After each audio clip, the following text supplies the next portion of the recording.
What's up, everybody? Jensen Cummings here. Thank you, as always, for tuning in. Today is Best Served Podcast 252.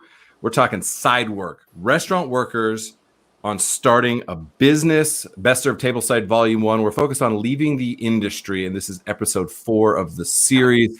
I have three newly minted entrepreneurs in the hospitality, food and beverage industry, right? We've come through whatever paths we've come through in this industry, and now through COVID, and also a lot of inequities that I think have been vulnerabilities for this industry for quite a while are being exposed.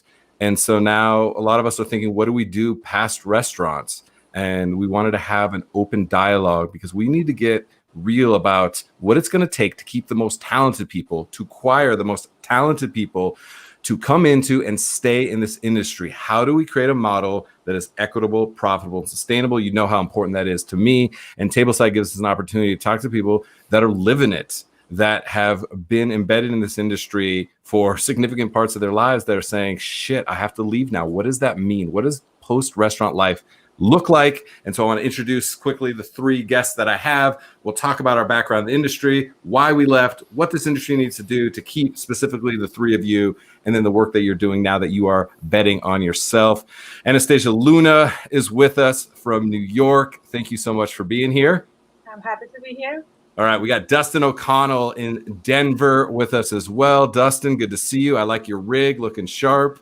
What's up, Jensen? Thanks for having me. And Joshua Walbolt is in New Jersey. Chef, good to see you as well. Nice to see you. Thanks for having me. All right, we'll go around the table again here. Anastasia, for you, give us a little bit of background. How long you were in the industry, a couple of the stops along your tour. Well, I've been in the industry since 2008, 2009, because I'm from Russia originally, and I came to this country in 2006. So the first 2 years, I was all over the place, and then I kind of landed on bartending because it's easy, it's fast, it was better money back then. I'm also a singer, so I do Amazon right now, but my degree is actually in music. So just like any artist, any singer, any actor in New York, I was like, fuck it, I'm going to be a bartender. Yeah. And fast forward, and I'm like, it's just going to be a year or two, maybe 4. And then fast forward 12 years, I'm still at this, and it's been getting worse and worse progressively.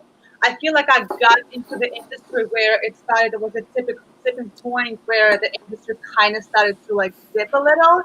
Because I was with bartenders that are like maybe like 10 years older than me, and they were like, it was great. I don't know what happened. And when I started working, it was already kind of like down, and progressively getting worse. And now I'm just doing my own thing. Good. I appreciate that. It's such a story that we hear a lot. A lot of people are like, I'm just going to be in this industry for a while, because look, nobody starts off, being an investment banker or whatever you're going to school for, or whatever aspirations you have. But everybody's story starts at 14, 15, 16 as a busser, a dishwasher, right? A food runner, something like that. And so our industry is so inclusive early on in people's lives that sometimes you either find your passion for it or you just get fucking stuck. And that happens all the time. So I really appreciate you kind of sharing that.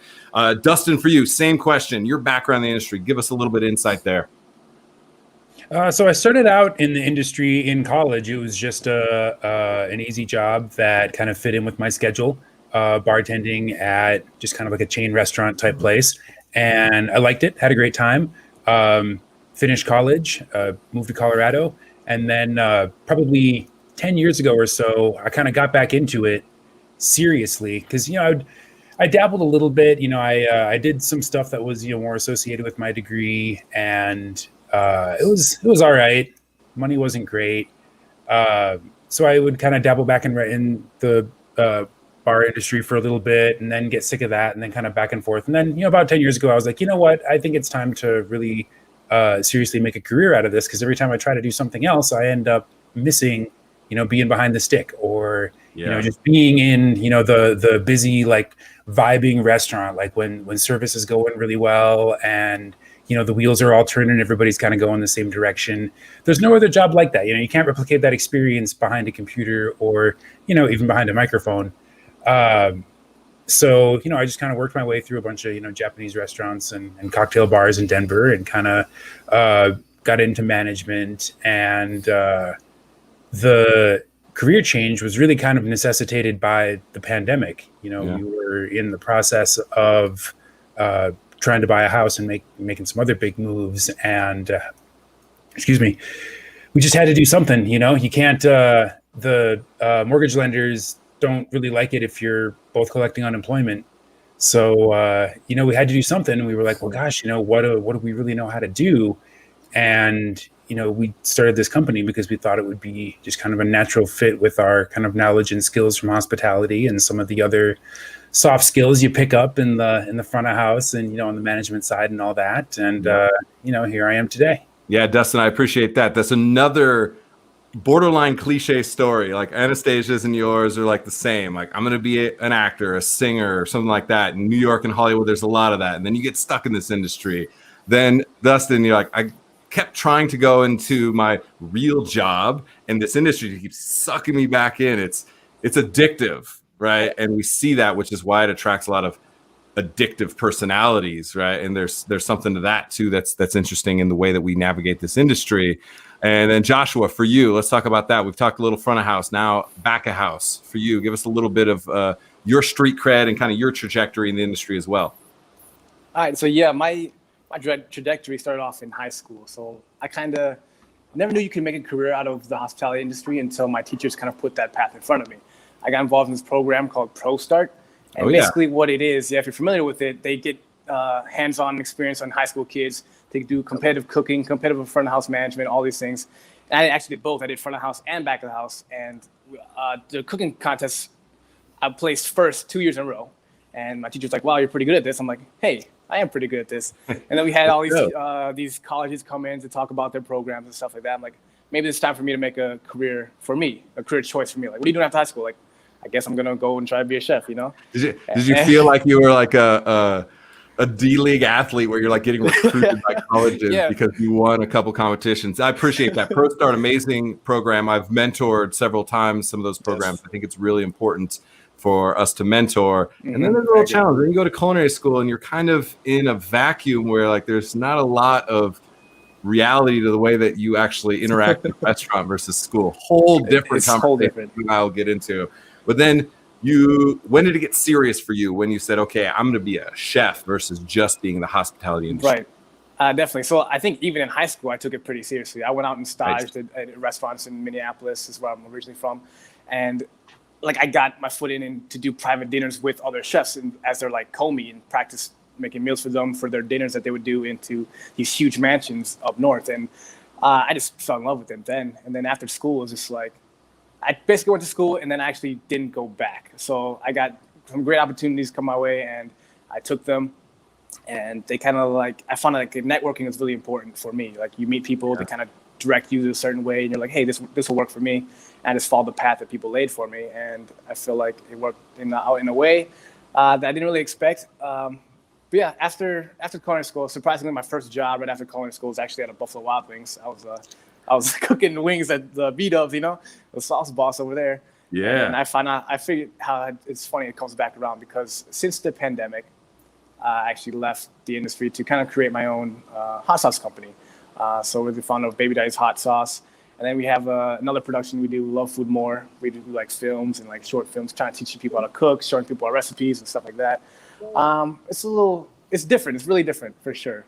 But much different than being in the heat of the kitchen, right? And you also went on that trajectory of working at places like 11 Madison Park. So you went straight to that. And you started in high school. So, I mean, you're a lifer. Your trajectory is chef owner of James Beard Award-winning restaurant. So huge challenge to then say, I have to leave. I have to leave this industry that literally since I was, 15, 16 years old has been everything to you. Huge challenge. And that's what I want to kind of get into now is understanding the catalyst. I think all of you touched on, I want to go a little bit deeper into it. That you had to make this decision to now not just leave the industry. What's more important about the three of you is you had to start your own business. It was really fucking scary, right? Which is really hard because for some reason in our industry, we don't value ourselves enough. We don't value the work that we do. We don't value the impact that we have on our communities, on our economies. Like essential worker does not begin to cover it. I'm a broken record. You hear me say that every single episode. I think essential does not begin to cover it. So important, the work that we do, because restaurants and restaurant workers are absolutely the pillars of culture and commerce in their community. And we're going to say that again and again and again, because we need to recognize it. And if we did, and if we started to invest in people, our most valuable asset, we'd actually be able to retain really talented people. That's what I want to get to. So leaving the industry, Anastasia, I want to come back to you specifically to go start kind of your own thing. Why did you decide that this was the moment to start your own thing versus going and just getting another job in another industry? Well, I've been researching about Amazon FBA for about a year before COVID, so it didn't just happen. I was actually looking forward to do that. It started because I met one of the customers, the regulars in my bar. He was always on the laptop, and I'm like, "What are you doing?" You know, one thing leads to another. We become friends. He breaks everything down for me, so I kind of had a little bit of help in that in the arena, because he like told me where to go, what to do. I personally was trying to leave the industry so many times. I was a fitness instructor. Since 2009, you've been trying to leave the industry since you got in. Well, the thing is that the industry is probably the most abusive industry. You said it right, like we're not valued as employees. I think it's an absolutely cursed industry. The bar owners know that we are fully replaceable. You can put an ad on Craigslist and have 100 bartenders. So if I leave, it doesn't matter how good I am. And I'm always good. I always outdrink everybody. I'm the fastest one behind the bar. It doesn't matter how good I am. If I leave, the bar owner knows that he will have 10 of me in 5 minutes. And I think it's kind of our fault as bartenders too, because I worked in a lot of places where we don't get paid, where we overwork, we don't get any kind of benefits. And at some point I was like, fuck it. Like, no, this is not going to happen. And then I went across the street, I went to a lawyer, and now I'm in the middle of $3.5 million class action lawsuit. Oh, wow. I feel like I can't say the name because it's still in the middle of it. Sure. The thing is that bartenders were always like, well, I got fired. Let me go get another job. But it should not be like this. We should stand up for ourselves. There are so many lawyers that will take your lawsuit and go down on the bar and get your money. Because like I feel like for bar owners, restaurant owners to respect us, we first should respect ourselves. And the company that I'm suing now, it's 800 employees, and it took one Anastasia to work for the company for 3 months, and now all of this is happening. So it's also another thing is that bar owners always complain that, oh, it's so hard to be in this industry. It is hard. It's incredibly hard to have a restaurant in New York City. But if you can't pay a minimum wage to your employees, you don't deserve to have a business. Again, this is for bartenders. We should stand up for ourselves. And I'm just so burned out. I can't stand this industry anymore. So I started researching Amazon, and Amazon actually gives so many opportunities. Right now, I'm just a reseller. So I'm just buying something at a wholesale or something cheaper, reselling it on Amazon, because everything you see on Amazon is actually, most of the stuff is sold by third-party resellers, which is me. But now I want to go into private label. I want to do my line of like bartender tools and that kind of stuff. I want to do print on demand through Amazon. So to me, it's just the industry. I don't know what needs to happen within the industry. I feel like there are way too many restaurants. I feel like the bartenders are not valued, but I feel like we need to stand up for ourselves first, and then maybe something will change. It's just the thing is that I'm so burned out by this industry. I'm not going to stick around to wait for this change. I want to do my own thing now. Yeah, I really appreciate it, especially that sentiment, because it's very much like chicken or the egg argument all the time with this. It's like, well, I'm not going to invest in my people because they just leave anyway. And it's like, well, they leave anyway because you don't invest in your people. And it's just this vicious cycle that it's like, who's going to break that cycle? And as a business owner, you have to take ultimate responsibility for that business. And we just take so many things as industry standards. I fucking hate that term. We are ripping that to shreds. Standards. We take so much abuse all the time. I'm a small seller right now, but I do have employees. I cannot imagine not to pay my employees. My business will stop. And if in the restaurants, if you don't pay your employees, your business will still keep going. So, like, how's that? Yeah, we take too many things for just the way it is. It's like, who said that 65% of restaurants need to close in the first year? That's not a good business model. We need to rethink that. 73% turnover rate, pre-COVID, 56-day average tenure of restaurant employees. And it's easy to be like, kids these days aren't as passionate or this or that. It's just not true. It's absolutely not true. We have just seen the burnout. The trajectory of the industry creates the burnout at such a high rate. It's so challenging to stay in this industry, yet we still love it. And so we have to figure out a way to go beyond that. And it has to start with investing in people. This is why we're having these conversations. Dustin, same thing kind of for you, interesting, right? Interesting you, and then your partner, Ta, who's super talented chef, go out and start this business because you recognize the need for restaurants to be cleaner. And you started a cleaning company, a disinfecting, sanitizing company, started with restaurants. And now you've gone, citywide, Denver Metro, and doing all kinds of different businesses. And so that's a big departure, right? You're going into something completely different. Why was this the moment? And why did you decide, I don't want to be behind the stick anymore? It's time for me to go out and do my own thing. Well, we decided this was the moment because the moment kind of came to us. Slapped you in the face. Well, yeah. And that was the thing, we sat down and we were like, well, so who knows, just kind of knowing the way the world is right now. And this is, back right at the very first, stay-at-home order. This pandemic has the industry by the short and curlies right now. And it's probably going to go on a lot longer and be a lot worse than anybody in charge says it is. And so we, instead of kind of running from it, turned and went head on toward the pandemic. And, we didn't want to do anything sleazy like, hoarding toilet paper and then selling it for $20 a roll on Facebook Marketplace or anything. Because there's all kinds of opportunities for cash grabs. But, what we wanted to do was something that would benefit the community. And yeah, we kind of started out working with restaurants because those are public facing spaces. Lots of people, go in and out of those doors every day, even if it's just for takeout. And that's kind of where, that was an industry that we were able to go into and speak the language immediately to other owners. Yes. So to kind of give them that comfort, like, look, we're both ServSafe certified. We've got decades of combined knowledge about, the chemicals and processes. We know what it takes to keep a restaurant clean and safe. You're in good hands with us. And it took off, faster than we thought it would, which was great because we had a lot of free time on our hands. And I actually went back to the bar I'm the beverage director at when it reopened for service because they needed the help, obviously. And sure. I hadn't seen another human face other than just the clients and my partner in months. So it was nice to kind of get out and be in public again, but it was just different.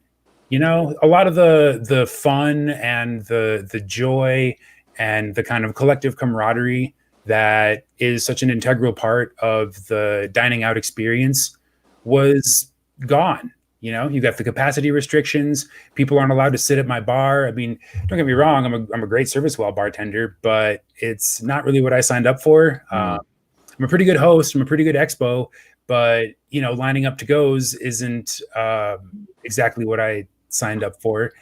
And when you're only doing 50% capacity, how much money do you really expect to make, both as an owner and as somebody on staff?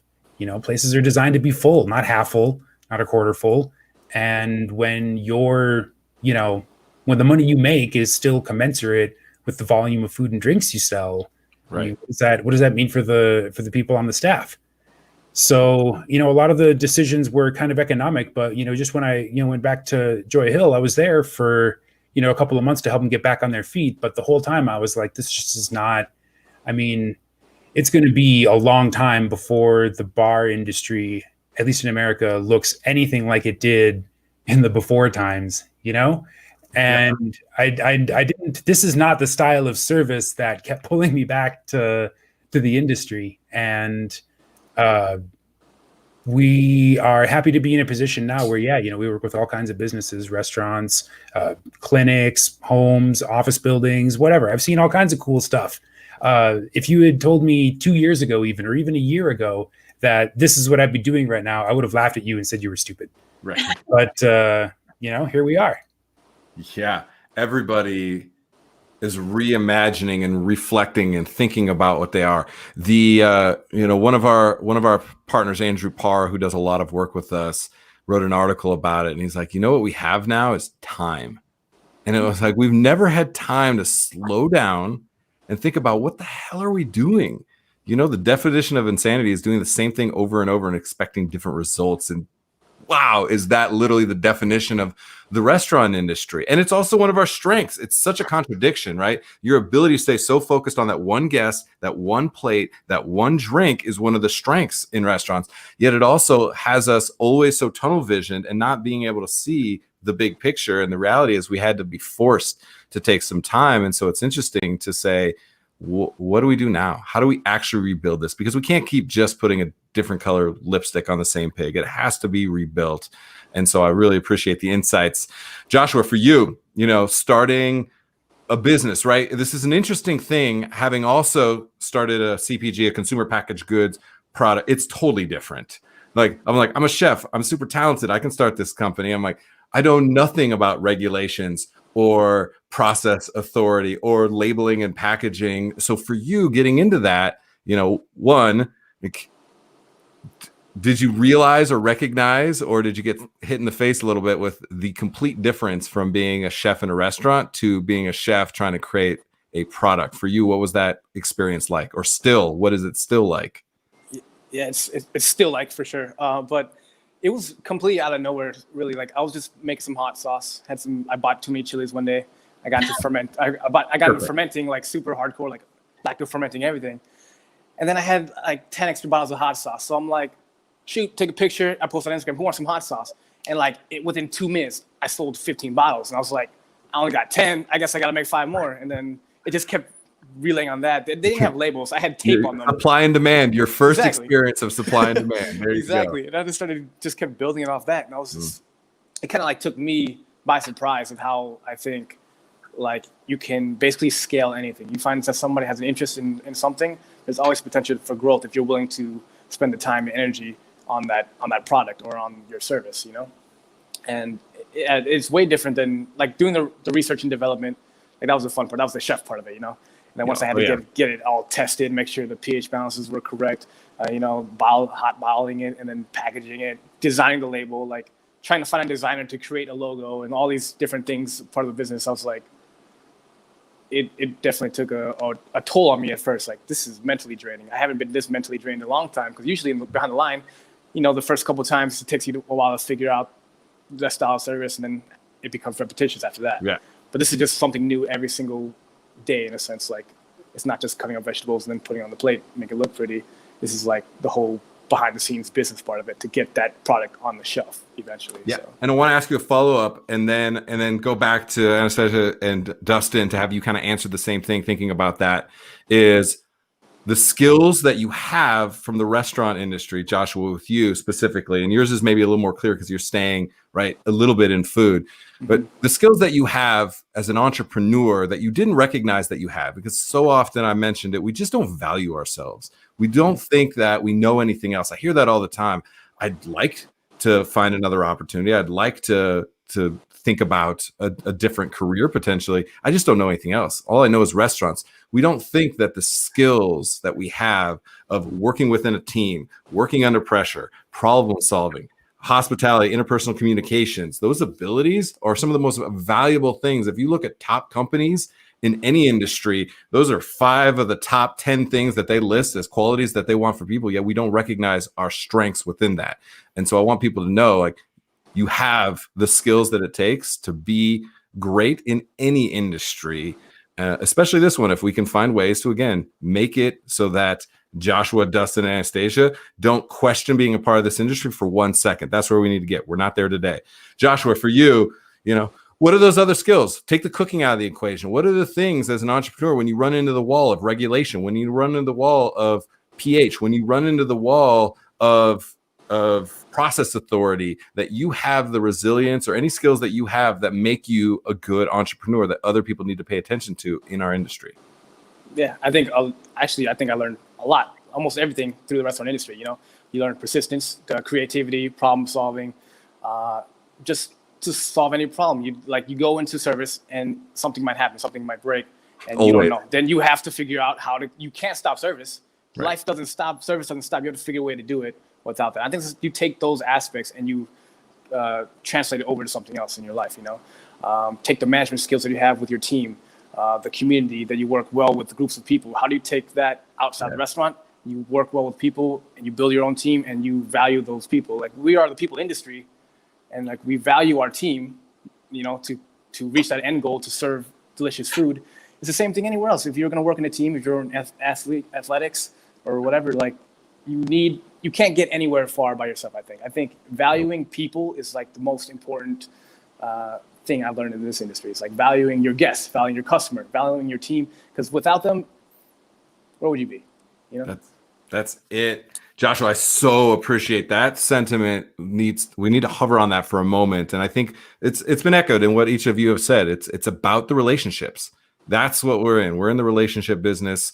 Absolutely. The food, the beverage, the hospitality, the show of it all. That is just the vehicle for being truly pure communicators. And I think that's an important aspect. And the community part that you said, you've built a community because you invested so much passion into creating food and experiences for people.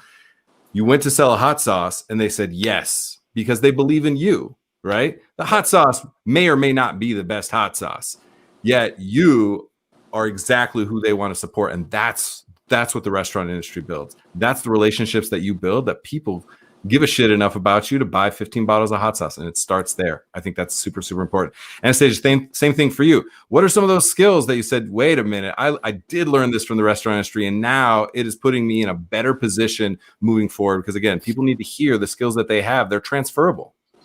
I mean, basically everything you said. I'm a bartender, and I used to work in a very, very high-paced environment. So problem solving, also work ethic. I feel like work ethic. 1, 2, 3. Yes. Work ethic of bartenders and servers. I mean, I'm not a kitchen person. I'm sure you guys are great too. But it's just sometimes we're behind the bar for 12, 14, 16 hours double. Go home, sleep 2 hours, come back, open the bar. So work ethic, not sleeping, still doing our job. That's definitely comes from service industry. No matter what, I have to be at the bar. Otherwise, the bar is not going to be open. No matter what, I have to be behind the bar for 12 hours with no break, with no food. And it's just, isn't it crazy that this is normal? Like, I'm getting like stress sweats just thinking about what you're saying. Yeah, and it's what it is. It's work ethic. And right now, there's so many things with my business that I need to learn, especially as far as like softwares and stuff like that, because I'm not great with that stuff. And, it's so far away from what I'm used to. But I know it's solvable and it's all made for general intelligence. And if I can deal with 5 drunk men completely out of their minds signing their bill, I can deal with the software. So I guess it's that. And I also want to touch base on like what you said, that we got time to actually get the head out of the sand and actually realize that there's a world out there and we're not even using that world or not doing something that we actually want and most importantly can do. I feel like I was one of those people that just like works hard and puts the coal in the furnace every single day for hours and hours and hours. And I was not a captain of my own ship. And finally I got this time and I was like, oh my God, there's so many things I can do. And most importantly, there's so many things I'm good at. And there's so many things that I can actually figure out on my own. So I think that's what it is. It's like a movie scene where everything is black and white and it turns to color. Dustin, same question to you. I mean, I want to echo obviously what Anastasia said. The work ethic thing is huge for entrepreneurs just starting out. And, you work in a busy place, either it's 100% true or it just gets drilled into you that if you don't get stuff done, then it's just not going to get done. And it's 120% that way when it's your own company. Like, if you don't get the shit done, no one else is going to do it. And then you're going to have a real problem. And I think beyond that, what's benefited me a lot has been just the hospitality skill because, of course, people have their choices in, building disinfection. And a lot of, medium to large companies, they need to it's part of their process to go and get multiple quotes. And we've gotten numerous accolades from clients and lots of word of mouth business because people say, when we talk to you, you guys are the most professional. My favorite thing to do behind a bar, I used to work at a bar where we had, 50, 60 bottles of Japanese spirits that people were unfamiliar with. And if I had time, if I wasn't, Swedish chef behind the stick, then, I would sit and talk with my guests and, find them something that they had never tried before that I knew they would like. And just kind of bringing that unfamiliar experience to people is something that I still get to do nowadays, but it's with, chemical disinfectants and foggers rather than fine Japanese whiskey. And same but different. Yeah, same but different. But no, people can hear my enthusiasm for it. And, I like to think that I'm pretty well spoken, but, I just have that gift for making people feel comfortable with, using our service. And it's working well because, people are like, oh, these guys are great. And they recommend us to their friends or other people in the industry. The last thing I think, and it applies more to kind of chefs and managers, is that over the last, 5, 6, maybe 7 years, kind of top level restaurant operations have gotten a lot more technical. Like you can't just know how to use a knife and a fryer and a saute pan. You got to be able to use Excel. You got to be at least familiar with, Google Drive or OneDrive.